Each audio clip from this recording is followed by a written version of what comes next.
Karibu. Asante.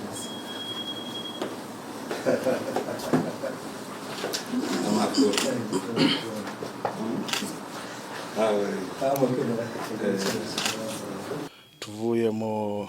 igitaramo hamwe n'umukuru w'igihugu nyine cyubahiro President Evariste Ndayishimiye yatwakiriye neza naje abankurikiye cyangwa se cyo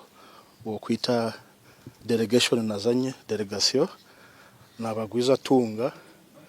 abashoramari badasanzwe bamwe bavuye mu gihugu cy'Ubugande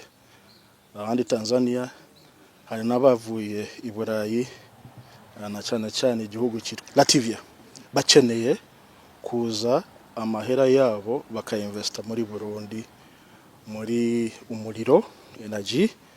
muri IT information technology muri telecom abandi nazanye hamwe n'abavoka bavuye Bugande bashaka kugurura cabinet ina muri Burundi kugira ngo izabe conseil juridique juridical advisor ku society ba investor bavuye haze na cyane ku mategeko afashe na English law hari intandukanya kumwe na English law hamwe na French law so twenda kubihuza tubahere aba lawyer baje bavoka baje batange advice cyangwa se inama bajya inama aba ba investor bavuye hanze batamenyereye batadaptinze mu mategeko y'igifaransa